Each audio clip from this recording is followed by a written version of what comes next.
नमस्कार, स्वागत है आपका संसद टीवी की खास पेशकश संवाद में। मैं हूं कृति मिश्रा और आज हमारे साथ हैं बेहद खास मेहमान असम के मुख्यमंत्री हेमंत बिस्वा शर्मा जी। सर, स्वागत है आपका संसद टीवी में। आप लगातार 5 बार विधायक रहे असम असेंबली में। 2021 में आपने 15वें मुख्यमंत्री के रूप में असम में ये जिम्मेदारी संभाली। 2021 से 24 तक का सफर कैसा रहा? क्या उपलब्धियां, क्या बड़े चैलेंजेस? देखिए, अगर मैं 3 साल का उपलब्धियाँ 2 मिनट में ही बोलना पड़ता है तो ये मुश्किल हो जाएगा, बट एक ही वर्ड में बोलूँगा कि this 3 years was transformative. Assam कानून व्यवस्था का बुरी हाल के लिए जाना जाता थे, आज हमारा state is absolutely peaceful. Arm force special power act Assam का सारे ज़िले में थे, आज ये खाली 2 ज़िले में लिमिट हो चुका है। हर साल असम में आर्म फोर्सेस का जवान या सिविलियन का निधन होता था, आज एब्सोल्युटली नथिंग, 0। असम एक समय एजिटेशन के लिए जाना जाते थे, आज असम में कोई एजिटेशन नहीं होते हैं। असम एक समय माना जाता था कि असम इज़ द स्टेट जो भारतवर्ष का बॉटम में रहते हैं, लेकिन लास्ट 3 साल हम लोग निरंतर 14% इकोनॉमिक ग्रोथ दिखा रहा हूँ। काफ़ी सारा इंफ्रास्ट्रक्चर का काम हुआ है। कुल मिला के मेरा मानना है कि लास्ट 3 years बहुत ही ट्रांसफॉर्म हुआ है असम में, लेकिन बहुत दूर आगे जाना भी बाकी है। बहुत दूर आगे जाना बाकी है, उसकी बात हम करेंगे, लेकिन आपने बेहद महत्वपूर्ण बात बोली इकोनॉमिक ट्रांसफॉर्मेशन की। अगर इकोनॉमिक ट्रांजैक्शंस की बात करें और 2021 से 24 तक बैंक अकाउंट डिपॉजिट्स 30% बढ़े हैं, क्रेडिट एक्सटेंशन 58% बढ़ा है, किस तरह की इकोनॉमिक पॉलिसी आपने इम्प्लीमेंट की कि ये जो इकोनॉमिक ट्रांजैक्शंस हैं उसमें इस तरह की बढ़ोतरी देखी गई? पहले हमारा ये लक्ष्य रहा कि हम जितना हो सकता है कैपिटल इन्वेस्टमेंट हम बढ़ाते जाएं। पहले जब 2021 में हमारा स्टेट का कैपिटल इन्वेस्टमेंट हर साल लगभग 6 to 7,000 थे, लेकिन आज पूरा जो कैपिटल इन्वेस्टमेंट है सालाना 25,000 करोड़ रुपया का होते हैं। फिर हम लोगों ने बैंक का साथ और भारत सरकार का जो भी स्कीम्स है उसका पूरा लीवरेज लेने का कोशिश किया और बैंक का साथ हम लोग मिल के काम किया। भारत सरकार का कोई सारे स्कीम थे जिसका स्टेट शेयर नहीं देने का कारण स्कीम का असम में इम्प्लीमेंट नहीं होते थे, उनको हमने प्रायोरिटाइज़ किया। बजट को टिल लास्ट डे जितना हो सकता है हम लोग खर्चा करने का कोशिश किया और हमारे जो इन्वेस्टमेंट का सारे जो पॉलिसीज़ है इसको हम बिजनेस फ्रेंडली बनाया। उसका कारण आपको मालूम ही होगा कि just few months back even Tata has also set up it's first semiconductor assembling unit in Assam. हमारा जो कोर स्ट्रेंथ है पेट्रोलियम गैस, वहाँ में भी काफ़ी हमने तरक्की किया, एक्सपांशन हुआ। असम का सारे रिफाइनरीज का कैपेसिटी एक्सपांशन हुआ। एक प्रकार से industrial investment, capital investment from the government side, leveraging central government schemes और बैंक का साथ hand to hand working for the economic prosperity। तो ये सारे जो मल्टीप्रॉन हमारा अप्रोच रहा, उसका कारण आज हमारे 13.9 लास्ट 3 साल हमने निरंतर विकास का दर हमने रजिस्टर किया। जो हमारे असम का हिस्टोरिकल CD रेशियो 32% है।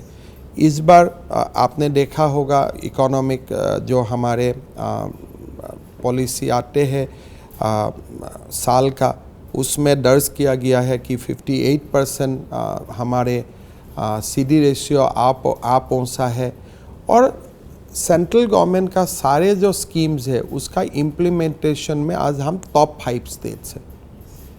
Absolutely.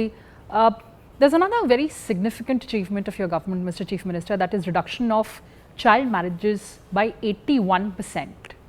ये किस तरह से हुआ? ऐसी कौन सी आपने स्कीम लागू की? देखिए, पहले चाइल्ड मैरिज का खिलाफ हमने जो भी कानून है, देश का कानून है, इसको लागू करने का हमने पूरा कोशिश किया। जब चाइल्ड मैरिज होते हैं उनका तो सेक्शन आते ही है, लेकिन if that child is also force for sexual interaction तो पॉस्को भी आ जाते हैं। तो हमने करीबन 14,000 लोगों का खिलाफ हमने केस दर्ज किया, पॉस्को का भी केस हुआ और हमें कन्विक्शन भी मिला। काफ़ी अच्छा कन्विक्शन हमने मिला। उसका साथ साथ हमने सोसाइटीज़ का साथ काम किया। हमने बहुत अच्छा से सब लोगों को समझाया कि आप लोगों को चाइल्ड मैरिज को एनकरेज नहीं करना चाहिए। हमारे लिए सौभाग्य है कि society has also accepted that no we will not go for child marriage. फिर हमने हायर एजुकेशन को, सेकेंडरी एजुकेशन से हायर एजुकेशन को हमने पूरा फ्री करने का मुहिम शुरू किया। पहले हमने सारे एडमिशन फ्री किया। अभी हमने एक नया स्कीम लाया कि जो भी बेटियां हायर सेकेंडरी क्लास 11 में एडमिशन लेगा उनको हम महीना 1,000 रुपया दूंगा, so that she doesn't have to leave the school for the want of money. फिर जब वही बेटियां डिग्री में एडमिशन लेगा उनको हम 1250 रुपया महीना देने का शुरुआत किया, और वही बेटियां अगर पोस्ट ग्रेजुएट पढ़ते हैं उनको हम 2,500 रुपया महीना देता हूँ। ये भी हमने स्कीम चालू किया।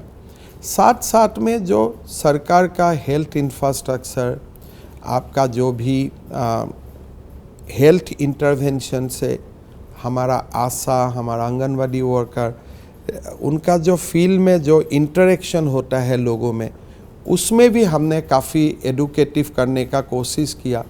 एंड एक प्रकार के state government as a whole, ये कोई डिपार्टमेंट में काम नहीं किया, state government as a whole हमें चाइल्ड मैरिज का खिलाफ काम करने में हमें सबको प्रेरित किया। और मेरा विश्वास है by 2026 will largely eliminate child marriage in Assam. Fantastic sir, you talked about whole government approach. एक और बहुत बड़ा एग्जाम्पल हमने देखा बांग्लादेश अनरेस्ट के बाद, the peace and security of Assam is intact.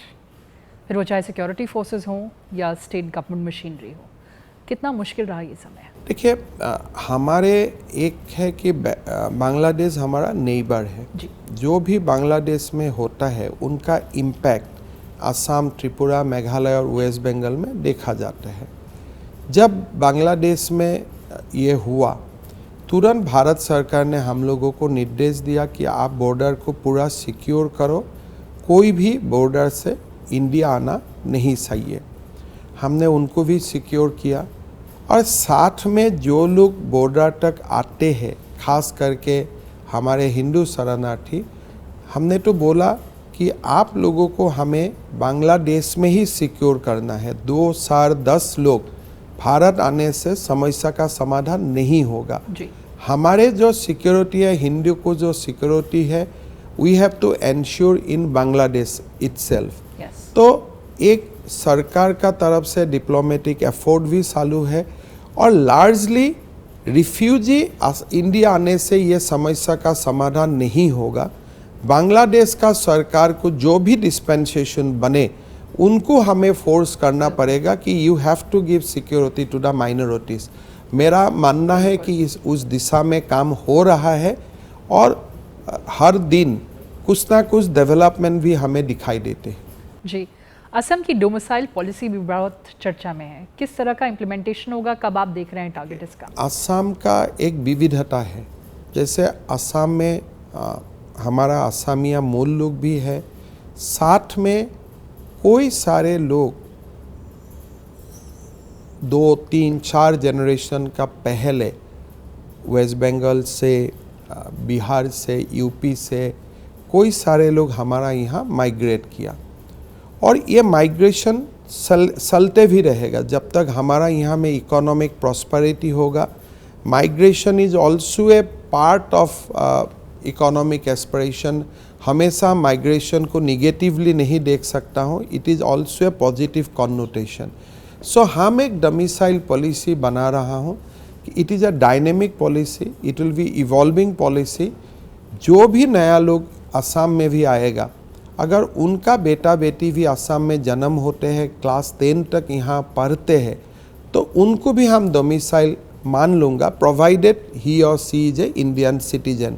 So it will not be a close policy, it will be a policy which will also take care of the future Assam. इसलिए मेरा मानना है future Assam will be a economic giant. Future Assam will be an economic giant, we are sure. But another very important and significant achievement, नई assembly, नई building, digital transformation of the assembly. Honorable Speaker has also taken several steps. ये assembly का transformation आप कैसे देखते हैं? देखिए 1972 में हमको मेघालय छोड़ के असम आना पड़ा। अभी भारत सरकार ने आंध्र प्रदेश को कैपिटल बनाने के लिए कुछ अनाउंसमेंट किया, काफ़ी लोग नाराज़ हुआ, लेकिन मैंने नीति आयोग का मीटिंग में बोला कि ये वेरी वेरी पॉजिटिव स्टेट। अगर सरकार कोई नया स्टेट का गठन किया है, भारत सरकार संसद, तो ये संसद का जिम्मेदारी बनता है कि वो नया स्टेट को कम से कम तो नया एक कैपिटल दीजिए। 72 में हमने यहाँ आया और वेयर हाउस बोलना थोड़ा मुश्किल होगा, जब गुडान था, पहले का गुडान बोलता था, और गुदाम में ही हमारा कैपिटल चला। धीरे धीरे सेक्रेटरीट बना, थोड़े लास्ट 3 साल में हमने ये असेंबली बिल्डिंग को कंप्लीट किया, मेंबर्स रहने के लिए अच्छा अभी फैसिलिटी बने, और धीरे धीरे we are becoming a state capital. मेरा मानना है अभी तक हम वहाँ नहीं पहुँचा हूँ, लेकिन अभी लास्ट 5 से 7 साल में we are taking steps, and मेरा लगता है कि ultimately Guwahati will be the proper capital of Assam. Absolutely sir, लेकिन चलते चलते एक बड़ा चैलेंज जो आपके स्टेट का है, Brahmaputra valley river flooding and erosion, उसके लिए क्या रोड मैप है एज चीफ मिनिस्टर? ब्रह्मपुत्र का जो फ्लड है, ये फ्लड हमारे लिए वरदान भी है, हमारे लिए एक अभिशाप भी है जी।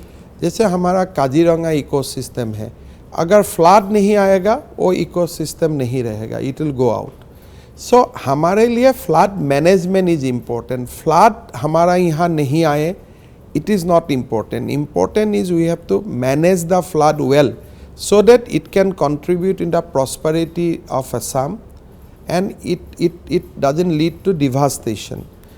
इस बार आप if you go by the statistics, हमारे normally flood होने से 200-300 places में embankment breach हो जाते थे। इस बार we have limited it to 3 and 4, 3 और 4 ही breach हुआ। इस बार फ्लड में सबसे ज़्यादा अफेक्टेड हुआ जो लोग रिवर साइड में रहते हैं, जो लोग कंट्री साइड में रहते हैं, उनमें devastation is very very limited, बहुत ज़्यादा लिमिटेशन डिवास्टेशन नहीं हुआ। But this is the story of Brahmaputra. But हमारे कोई सारे ट्रिब्यूटरीज है ये ट्रिब्यूटरी भी ब्रह्मपुत्र जैसा ही बिहेव करता है in time of flood, but हमारा पास इतना साधन नहीं है जो हम ब्रह्मपुत्र में कर रहा हूँ उसको बाकी ट्रिब्यूटरीज में करने के लिए। तो ये एक निरंतर चलते रहेगा, हम भारत सरकार से मांगते रहता हूँ, भारत सरकार देते रहते हैं, but I think it will take little more time to manage the tributaries. But so far as Brahmaputra is concern we are doing well. I think इतना डिवास्टेशन इस बार खास करके ब्रह्मपुत्र से नहीं हुआ जो ट्रिब्यूटरी से हुआ। Yes, sir. All the very best for your endeavors. And sir, your closing thoughts. Prime Minister says that time is ripe for act east and not only look east. देखिए हमारे जो कंट्री का जो geography है, यह geography हमारे neighbours का साथ होते हैं। भारत का सबसे नेबर्स जो भी हमारा नेबर्स है, they are all aligned to north east India and eastern India. अगर आप दिल्ली में जाए, there is no international boundary. If you go to many other states of the country, there is no international boundary. But Northeast and East India has the international boundaries. समुद्र में व्यवसाय कारोबार चल रहा है, but land road is always more effective. अगर हमको दूर जैसे साउथ ईस्ट एशिया तक जाना है एंड लैंड पोर्ट से जाना है, then north east will be the gateway. इसीलिए प्रधानमंत्री जी हमेशा बोलते हैं कि Guwahati is not gateway to north east, it is a gateway to south east Asia. तमाम सारे पॉलिसी इनिशिएटिव भी होते हैं, लेकिन Bangladesh and Myanmar, the political situation in दो स्टेट्स आर कंसर्न। अगर बांग्लादेश म्यांमार ये सारे पॉलिटिकली स्टेबल हो जाते हैं तो तुरंत बैंकॉक तक हम गुवाहाटी से ही चला जाऊंगा। आई होप दैट हम तो रेडी है, हमारा यहाँ जितना इंफ्रास्ट्रक्चर बनाना चाहिए ऑलमोस्ट हो गया है, बट जो बड़ा इनिशिएटिव है कलादान मल्टी मॉडल पोर्ट, फिर हमारे जो ट्रांस एशियन हाईवेज, फिर बांग्लादेश में हमारा भारत का जो भी ट्रांसपोर्टेशन है सहज हिसाब से जा सके, वहाँ से भी आ सके, तो ब्लूप्रिंट तो हमारे हाथ में है, लेकिन कोई सारे चीज़ हमारा कंट्रोल में नहीं है। तो हम आशा करता हूँ कि हमारा नेबर्स में शांति आए, स्टेबिलिटी आए। Assam and north east is ready to welcome them, but they must also be ready to welcome us. Absolutely. On that sanguine note, thank you so much for talking to us. It was a pleasure speaking to you, sir. Thank you so much. Thanks.